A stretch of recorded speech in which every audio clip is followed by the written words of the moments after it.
Philippines, this is the remaining question. This question is for you. Your question is, let's make believe that all of a sudden, this is a perfect question for her. Let's make believe that all of a sudden you had $1 million. What's the first thing you would buy, and why would you buy it? A house and lot. Because it's the most expensive thing and I can't afford it. So if I had $1 million, I'll buy a house and lot and live by myself and other people, of course. Thank you very much, Miss Philippines. Well, it's been 40 years. It's siguro naman it's about time, no? We hope that we have a winner this time.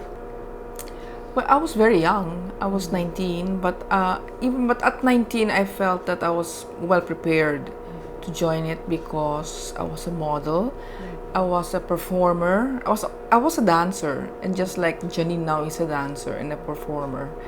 I performed at the CCP on several musical performances. So it gave me confidence to face an audience. It gave me the poise,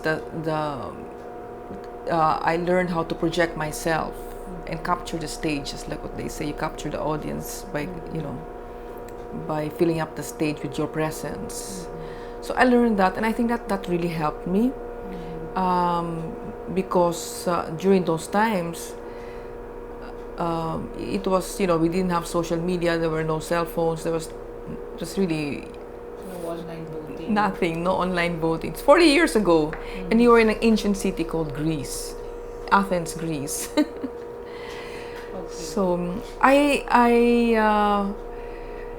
it was very different then, also because the focus of the pageant was to beam satellite to New York. So we had to make sure that New York gets it at prime time. It's really it's something that's meant for you. It's just like, winning. It's really a chance because there's no way that you can really work at it. I mean, you do the best you can, and if you're, I don't know. To me, there's no formula.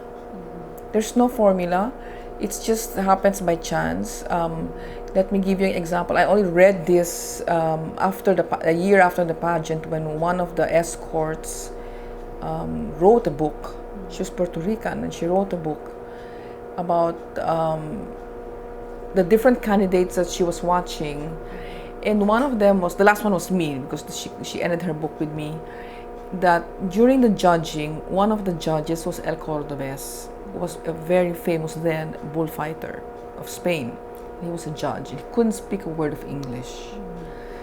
And he didn't have a second look at me previously in the first meeting and all that. But in the interview, and she was the interpreter, so he started speaking.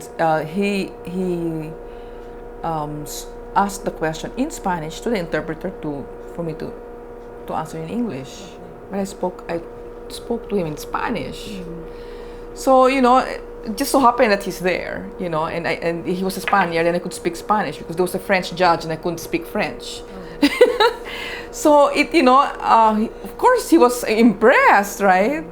So he took a second look. So things like that, it just, just happens. It's the same as it was ever since. What even surprised me was because I had to live in New York and I traveled.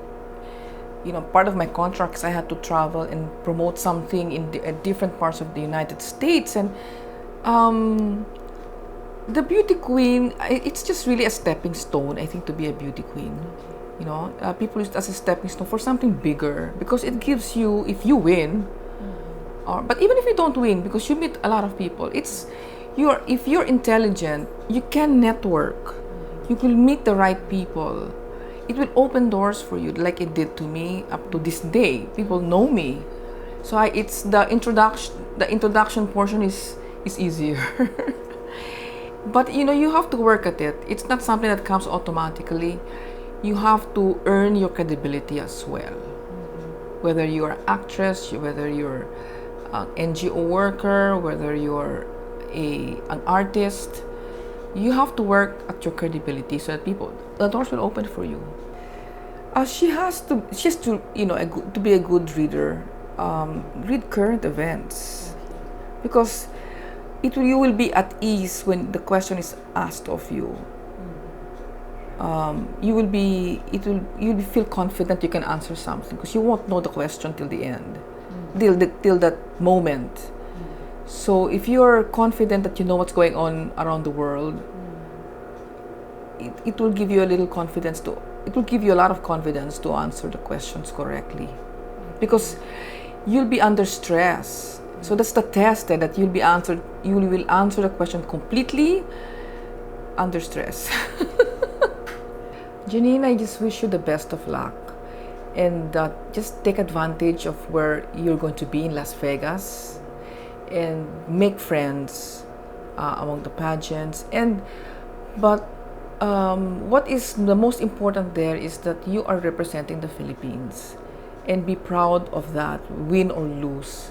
Because however you come out, if you project yourself well, if you did well, the Filipinos will still be proud of you.